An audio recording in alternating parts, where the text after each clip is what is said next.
पेई का डेफिनेशन है, payee is the one who ultimately receives the amount of the, payee is the one who ultimately receives the amount of the bill. For example, मैंने काव्य पे bill draw किया, काव्य ने sign किया, मुझे दे दिया, बिल मेरे ही पास पड़ा हुआ है 2 महीने तक.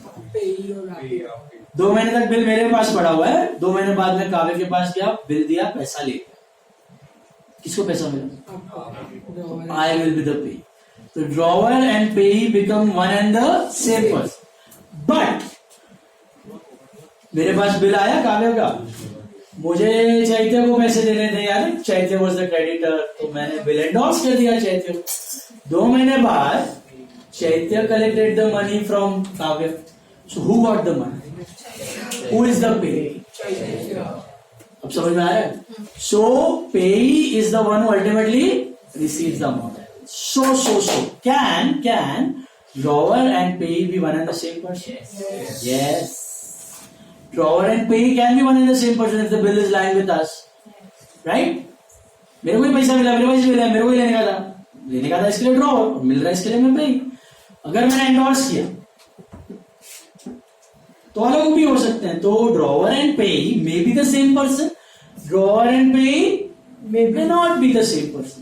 They can be, they may not be. हो भी सकता है, नहीं भी हो सकता. But can drawee and payee be one and the same? Is it possible? ड्रॉई और पेई एक बंदा हो सकता है? खुद ही खुद को पैसा दे सकते हो कि नहीं? नहीं दे सकते. तो ड्रॉई एंड पेई can never be the same person. Do you get that? Can drawer and payee be the same person? Sorry, can drawer and drawee be the same person? Not. So who is a drawer? वापस बताओ मुझे. Who is a drawer? One who has to receive the money. One who is a creditor, जिसने माल बेचा है, जो bill बनाता है. Those people are called as drawer. Who is a drawee? One who has to pay the money. One who has to pay the money. The buyer, the purchaser, the debtor of the transaction. इसका एक और नाम है, ड्रॉई का एक और नाम है एक्सेप्टर. क्या बोला जाता है इसको? एक्सेप्टर. एक्सेप्टर मतलब जब वो साइन करता है ना बिल पे, उसने बिल को एक्सेप्ट किया, तो इसका एक और नाम है acceptor. These are all one and the same. जिसको पैसा देना है वो, जिसको लेना है वो ड्रॉवर, जिसको देना है वो. और हु इज अ पेई?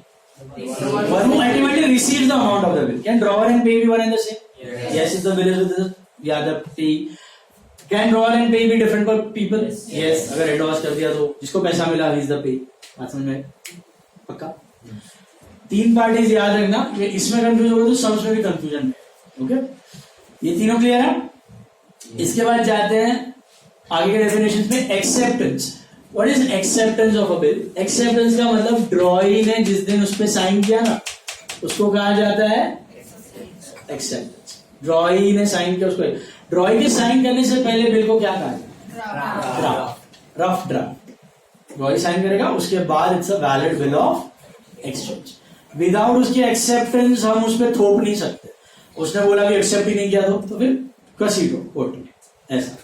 बट कोर्ट के थ्रू जाना पड़ेगा. ऐसे ही नहीं कि आपने, उसने एक्सेप्ट नहीं किया और आप चले गए बिल ऑफ एक्सचेंज वैलिड, तो वैलिड नहीं है, ड्राफ्ट है. अच्छा, उसके बाद टाइप्स ऑफ बिल आते हैं. उसमें 2 प्रकार के बिल होते हैं. एक होता है पीरियड बिल और एक होता है डिमांड बिल. क्या होता है? Period bill and demand. Period bill 2 प्रकार के होते हैं. After date bill and after sight bill. और इसको तो एट साइट या ऑन डिमांड ही कहा जाता है. डिमांड बिल को डिमांड बिल ही कहा जाता है, एट साइट या ऑन डिमांड. मतलब क्या है? देखो, आज तारीख है 13 अप्रैल. आज 13 अप्रैल को मैंने माल बेचा काव्य को 20,000 का. मुझे 20,000 लेने हैं, मुझे ट्रस्ट नहीं है, तो मैंने बिल ऑफ एक्सचेंज ड्रॉ कर लिया. तो आज मैंने बिल ऑफ एक्सचेंज बना लिया और मैंने साइन कर दिया. कब किया? आज. मतलब 13 अप्रैल को मैंने बिल बना के साइन कर लिया. इसको कहा जाता है डेट ऑफ ड्रॉइंग. क्या कहा जाता है? क्यों? क्योंकि आज मैंने बिल ड्रॉ किया, आज लिखा, सब डिटेल भर के साइन किया, ड्रॉवर ने साइन किया। ड्रॉवर कौन होता है? Invoice to receive the money, मैंने साइन कर दिया, इसको कहा जाता है डेट ऑफ ड्रॉइंग। बट आज सब कार्यक्रम करते करते रात हो गई, तो मैं काव्य को बता नहीं पाया बिल। नेक्स्ट डे, कल 14 अप्रैल को मैं काव्य के घर गया, उसको बताया, देख भाई ये 20,000 का बिल है, you have to pay me after 2 months, please sign it. उसने साइन कर दिया। कब किया? 14 अप्रैल को साइन। तो इसको कहा जाता है date of acceptance. Date of acceptance. What is the date of drawing? The date on which the bill is drawn. It is signed by the drawer. That is called as date of drawing. And the date on which the acceptor signs it, it's called date of acceptance. These two dates may be one and the same. यहाँ पे मैंने example दिया, अलग अलग लिया। तो date of drawing is the date on which drawer signs it. Date of acceptance is the date on which drawee signs it. यहाँ तक समझ गया? अभी what is an after date bill? Bill कितने टाइम का था? 2 महीने का था। तो आप 2 महीने अगर 13 अप्रैल से गिनते हो ना, इसको कहा जाता है आफ्टर डेट। अगर 13 अप्रैल से 2 महीना करो, कितना होता है? 13 मई प्लस 13 जून। अभी अपना गवर्नमेंट थोड़ा दिलदार है। गवर्नमेंट ने नेगोशिएबल इंस्ट्रूमेंट एक्ट में क्या कहा है कि बिल अगर 2 महीने का है तो 13 अप्रैल से 13 मई 13 जून होता है। तो 13 जून के दिन पे मत पहुंच जाओ उसके घर में पैसा, हम उसको 3 days ऑफ ग्रेस देंगे। ओके, उसको भी पता है सब लोग लास्ट मिनट में पढ़ाई करते हैं, तो ये भी पैसे लास्ट मिनट में जमा करें। तो we will give him 3 days of grace. It's a legal thing, government ने एक्ट में डाला हुआ है 3 days ऑफ ग्रेस। ये बिल ऑफ एक्सचेंज में भी होता है, प्रोमिसरी नोट में भी होता है, चेक्स में नहीं होता। तो 3 days ऑफ ग्रेस का मतलब आप 13 जून को पैसे नहीं लोगे, 16 जून लोगे। तो 16 June is called as the legal due date. क्या कहते हैं उसको? Legal due date. एंड 13 जून को भी एक नाम दिया हुआ है, 13 June is called as the nominal due date. फालतू है नेम से, ज्यादा उसको फुटेज नहीं है। तो 13th June is called as which due date? Nominal due date. Okay, ठीक है बेटा। एक्चुअल ड्यू डेट क्या है? Legal due date 16 June, after 3 days of grace. तो मैं उसके पास पैसे मांगने कब जा सकता हूं? 16 जून। 16 जून तक का उसके पास समय है। तो अगर मैं 13th अप्रैल से कैलकुलेट करूं 2 महीने, 16 जून, देन इसको कहा जाता है आफ्टर डेट बिल। बट अगर मैं 14th अप्रैल से कैलकुलेट करूं 2 महीने, which is the date of acceptance, तो 14th अप्रैल से 2 months is 14 June plus 3 days 17 June. तो उसको उस बिल को कहा जाता है आफ्टर साइड। उसको कहा जाता है आफ्टर साइड बिल। तो what is the difference between after date bill and after sight bill? Did you understand? What is the difference between after date bill and after side bill? After date bill में you will calculate the due date from 13th April, date of drawing से आप करो, और after side में date of acceptance से करो। Sir पता कैसे चलेगा after date bill है कि after side bill है? आप जब बिल बनाओगे ना, इस पे लिखोगे ये after date bill है या after side bill।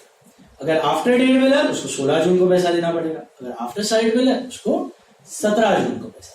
कभी कभी क्या ऐसा होता है कि आपने बॉम्बे में बिल ड्रॉ किया, वो बंदा रहता है दिल्ली में, और पहुंचाते 2-3 दिन 4 दिन 5 दिन लग गए, तो आफ्टर साइड बिल बना दो, उसको मिल जाए, उसका साइन हो जाए, उसके बाद 2 महीने ऐसे। तो प्रैक्टिकली कौन सा बिल यूज होता है? आफ्टर डेट या after sight? After date. After date. 99% of the bills practically are all after date. आपको भी अगर प्रॉब्लम्स में कुछ इन्फो नहीं दिया है कि भाई आफ्टर डेट है आफ्टर साइड है, तो क्या अज्यूम करना है? After date. ये दोनों बिल का क्लैरिफिकेशन क्लियर। अब एक और विचित्र बिल होता है, उसको कहा जाता है ये डिमांड बिल। एट साइट या on demand bill. At sight या ऑन डिमांड बिल का मतलब क्या है समझो। बिल ड्रॉ किया है काव्य पे, माल बेचा है उसको मैंने, मेरे को पैसा लेना है उससे। अभी उस पे मैंने लिखा है ऑन डिमांड काव्य will pay me 20,000 rupees. On demand काव्य will pay me 20,000 rupees. Period रहेगा ही नहीं बिल में, मंथ रहेगा ही नहीं बिल में। मेरे को कल उठ के मर्जी हुआ पैसा लगेगा, चला पैसा उसको देना। एक हफ्ते बाद गया, ला पैसा दे, देना पड़ेगा। मैंने किसको एडवाइस किया, वो 2 हफ्ते बाद गया, ला पैसा दे, देना पड़ेगा। जब भी गए तभी उसको पैसा देना पड़ेगा। सर 3 दिन तो दे दो, 3 दिन भी नहीं, नो डेज ऑफ ग्रेस भी नहीं। जब भी प्रेजेंट किया, ऑन डिमांड, नाम क्या है, ऑन डिमांड। जैसे आप गए, जैसे एट साइड या ऑन डिमांड, जैसे बिल देगा, हाँ पैसा लेंगे, एट साइड या ऑन डिमांड, जैसे मांगा वैसे पैसा देना पड़ेगा। No period, no grace days, no time, no duration.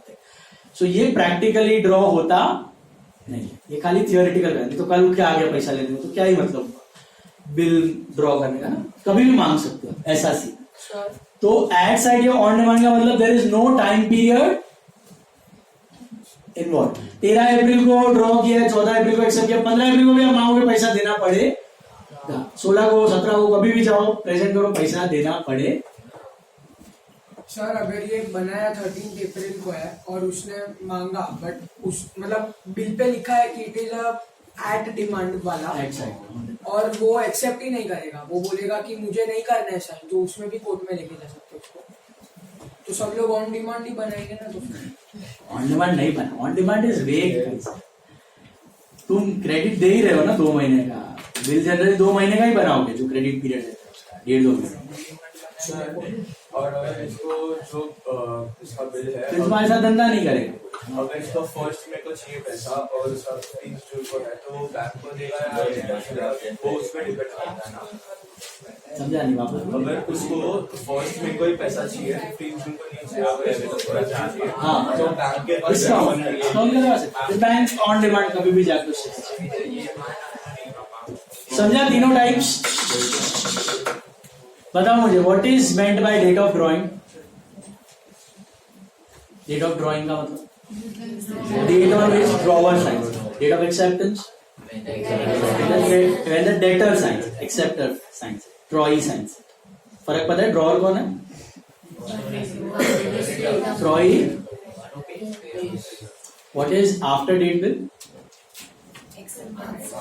when you after date bill, date of drawing से अगर आप calculate, due date. After sight, date of acceptance अगर आप calculate, it is after sight. What is at sight on demand? No time, whenever you ask he has to make it. What is legal due date? After 3 years। What is nominal due date? Before 3 years। अभी ये due date में भी अपने government ने थोड़ा concession दिया। कैसा scene है? समझो आपने 12 जुलाई को एक बिल ड्रॉ किया है, 1 महीने, 12 जुलाई को आफ्टर डेट 1 महीने, इसकी ड्यू डेट क्या हो? 12 अगस्त प्लस 3 days, 15 अगस्त। 15 अगस्त तो आ रहा है नेशनल हॉलीडे, और अभी अभी यूपीआई वगैरह सब चालू है कि आप स्कैन करो, पैसा भर दो, संडे को भी ट्रांसफर कर सकते हैं एनईएफटी, आरटीजीएस। पहले नहीं था, तो संडेज को तो बैंक बंद होते थे, संडेज बोलो या पब्लिक हॉलीडेज बोलो, इन देश पे बैंक बंद होते थे। तो आपको अगर पता है कि 15 अगस्त आ रहा है ना ड्यू डेट, तो 15 नहीं लेने का, 14 लेने का, 14 अगस्त लेने का, एक दिन प्रायर। इसका ड्यू डेट क्या कंसिडर होगा? 14 अगस्त। I'll give you one more example. Suppose the bill was drawn on 23rd December for 1. 26 January।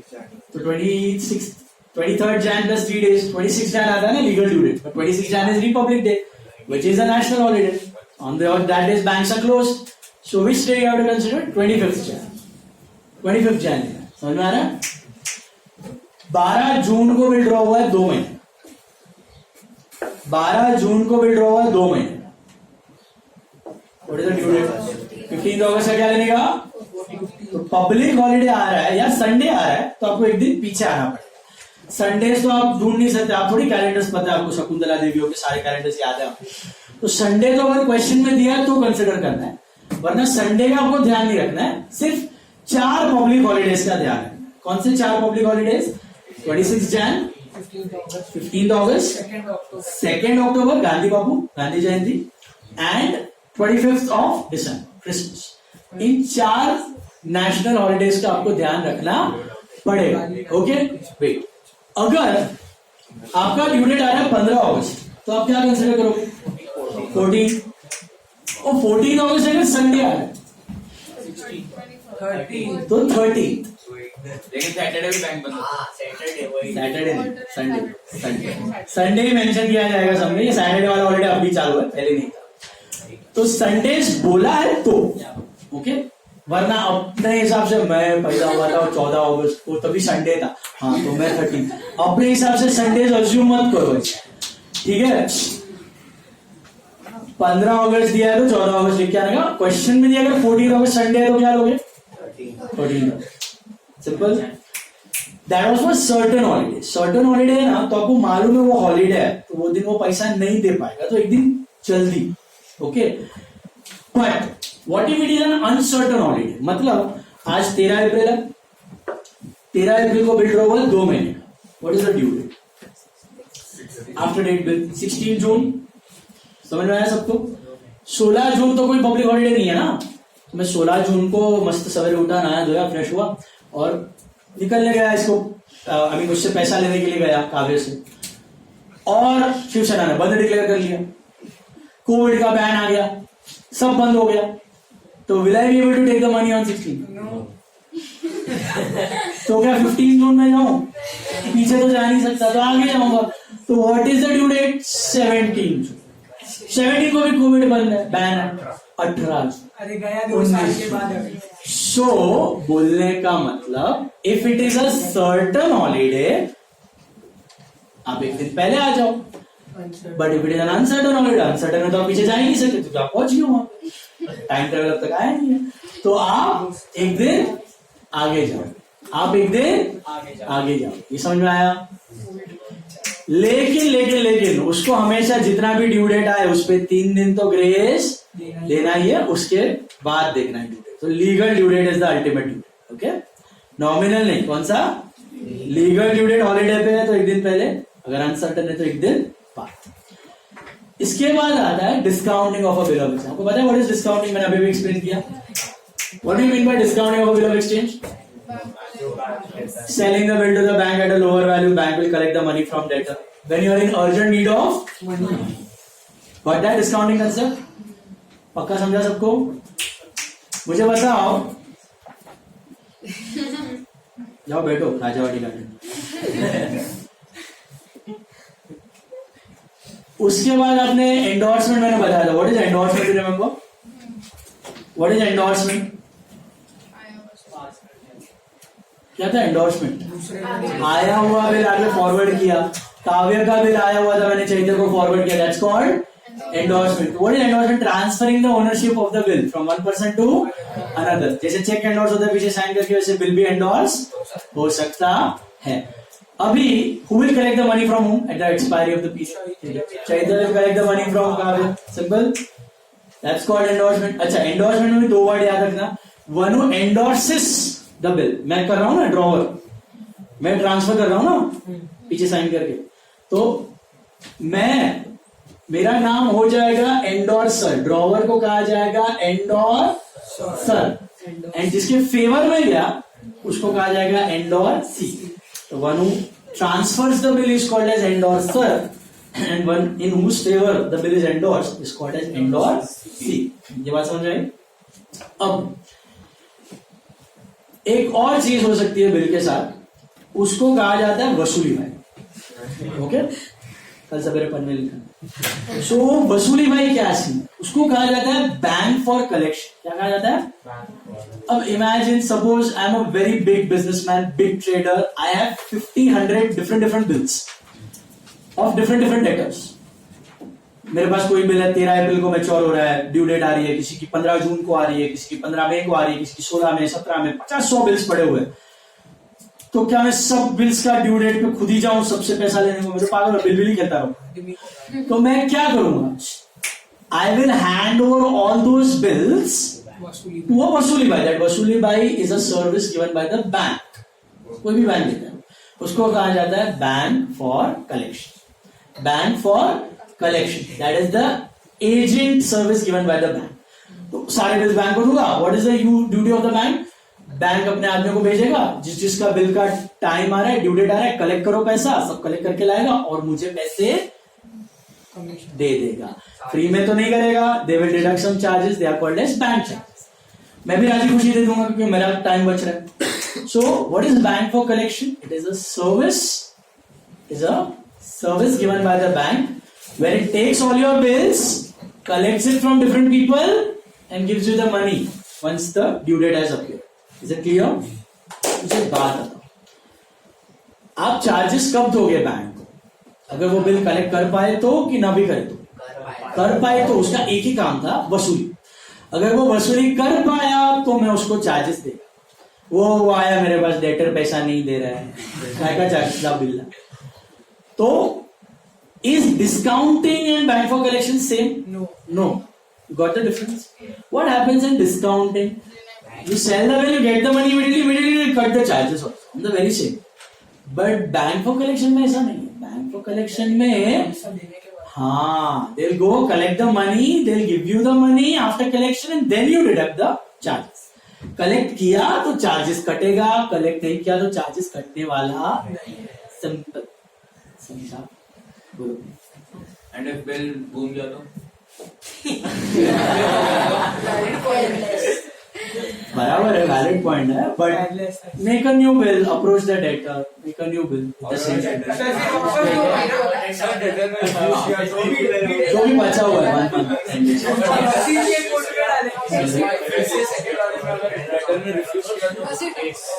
Second bill नहीं, वो बिल एक ही है, वो घूम गया था, दूसरा बनवा लो. तभी उसने ना बोला था. नहीं तो फिर वापस कोर्ट में बस ही नहीं सकते उसको. माल तो बेचा है, इनवॉइस तो है. क्या आता हूँ, उस पर भी आता हूँ. बोलो. No, very good question. See listen what he asked कि ड्रॉई बिल को एंडोर्स कर सकता है क्या? नहीं. काव्य वॉज द डेटर, उससे बिल मेरे पास आ गया, मेरे पास ही रहेगा फिर. Either I keep the bill with me for 2 months or I may forward it to some other creditor. Kavya won't have the bill only. Kavya will get the bill when the time is over, when the due date appears. Either I will take the bill to Kavya and get the money, or Chaitya will bring the bill to Kavya and get the money. Acha, endorsement can happen only once or n number of times. N number of times. I can forward it to Chaitya. Chaitya can forward it to Tisha. Tisha can forward it to Devansh. Devansh can forward it to Parva. Everyone. वो last में पर्वा के पास bill है, तो पर्वा will approach Kavya and he will take the money. So endorsements can happen n number of times. काव्य ने पैसा नहीं दिया तो सब का एक दूसरे से पैसा वसूलना है. नहीं, ड्रॉई इज फिक्स्ड. तूने बिल एक्सेप्ट किया है, काव्य ने एक्सेप्ट किया हुआ है, तो drawee remains fix. Endorsement creditor to creditor एक दूसरे को आप ट्रांसफर कर सकते. समझ में आया?